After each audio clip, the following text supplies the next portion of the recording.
शुरुआत 25 बड़ी खबरों के साथ। झारखंड विधानसभा चुनाव के पहले फेज में वोटिंग जारी है। 15 जिलों की 43 सीटों पर मतदान हो रहा है। सुबह 9 बजे तक 13% वोटिंग हुई है।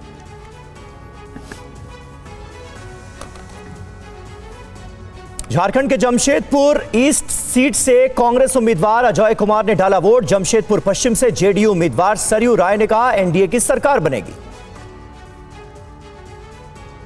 केरल के वायनाड लोकसभा सीट पर भी उपचुनाव के लिए वोटिंग जारी। कांग्रेस उम्मीदवार प्रियंका गांधी का बीजेपी की नव्या हरिदास से मुकाबला। प्रियंका गांधी ने कहा वायनाड के लोग मुझे काम करने का मौका देंगे। लोगों से बढ़ चढ़कर वोट करने की अपील की। 10 राज्यों की 31 विधानसभा सीटों पर उपचुनाव के लिए मतदान जारी। बिहार में 4 सीटों के साथ पश्चिम बंगाल की 6 सीटों पर भी वोटिंग।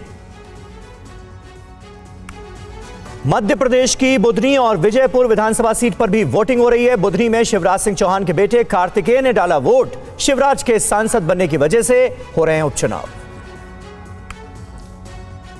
टीवी 9 के साथ एक्सक्लूसिव बातचीत में उद्धव ठाकरे ने शिवाजी की कसम खाई है। कहा कभी महायुति का समर्थन नहीं करूंगा, ना ही राज ठाकरे का साथ दूंगा। चुनाव प्रचार के दौरान हेलीकॉप्टर जांच पर बोले उद्धव ठाकरे महायुति के नेताओं के बैग की भी हो जांच। बीजेपी का दावा 5 और 7 नवंबर को देवेंद्र फडणवीस के बैग की हुई थी चेकिंग। वीडियो जारी किया। पार्टी बोली विपक्ष के नेताओं की तरह तमाशा नहीं किया।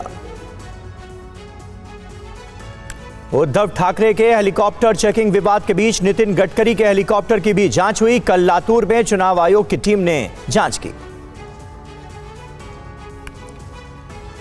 मुंबई के साकिनाका इलाके में सीएम शिंदे को कांग्रेस समर्थकों ने गद्दार कहा। शिंदे गाड़ी से उतरकर कांग्रेस दफ्तर पहुंच गए। कहा क्या यह रवैया ठीक है? मुंबई के जोगेश्वरी में उद्धव ठाकरे और शिंदे गुट के कार्यकर्ता आपस में भिड़े। शिंदे गुट के सांसद रविंद्र वायकर पर पैसे बांटने का आरोप।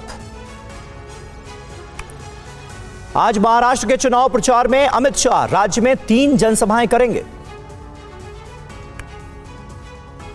पीएम मोदी आज बिहार के दरभंगा से मिथिलांचल को देंगे कई सौगातें। एम्स के भूमि पूजन कार्यक्रम में शामिल होंगे। प्रधानमंत्री आज झारखंड के सारठ और गोड्डा में करेंगे रैली। दूसरे चरण में 20 नवंबर को 38 सीटों पर मतदान होगा। बुलडोजर एक्शन पर सुबह 10:30 बजे सुप्रीम कोर्ट में आज अहम सुनवाई होगी। जस्टिस बीआर गवई की अध्यक्षता वाली बेंच जारी कर सकती है गाइडलाइन।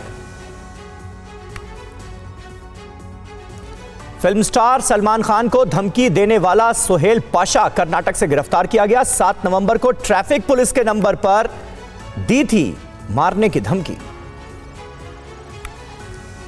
भोजपुरी अभिनेत्री अक्षरा सिंह को जान से मारने की धमकी मिली है। फोन कर 50 लाख की रंगदारी मांगी गई है। पटना के दानापुर थाने में शिकायत दर्ज कराई गई।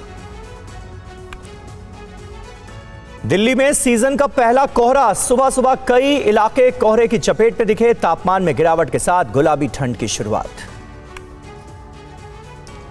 यूपी के नोएडा में भी सुबह घना कोहरा दिखाई दिया। कई इलाकों में विजिबिलिटी 50 मीटर से भी कम हुई। गाड़ियों की रफ्तार धीमी हुई। दिल्ली में कोहरे की दस्तक ने प्रदूषण का खतरा और बढ़ा दिया है। कई इलाकों में AQI 350 के पार पहुंच गया है। महाराष्ट्र में भी प्रदूषण की मार देखने को मिली। हवा की गुणवत्ता खराब हो गई है। कई इलाकों में धुंध की मोटी परत नजर आई। जयपुर में रील बनाने के लिए रेलवे ट्रैक पर दौड़ाई गई कार। लोको पायलट ने सूझबूझ दिखाते हुए ट्रेन को समय रहते रोका। नोएडा के सेक्टर 63 की झुग्गी बस्ती में आग लग गई। कई झुग्गियां जलकर खाक हो गईं। पाकिस्तान में अगवा की गई हिंदू लड़की रीना का जबरन शादी के बाद धर्म परिवर्तन कराया गया। रीना ने कहा अगवा करने वाले ने पक्ष में गवाही नहीं देने पर जान से मारने की धमकी दी थी।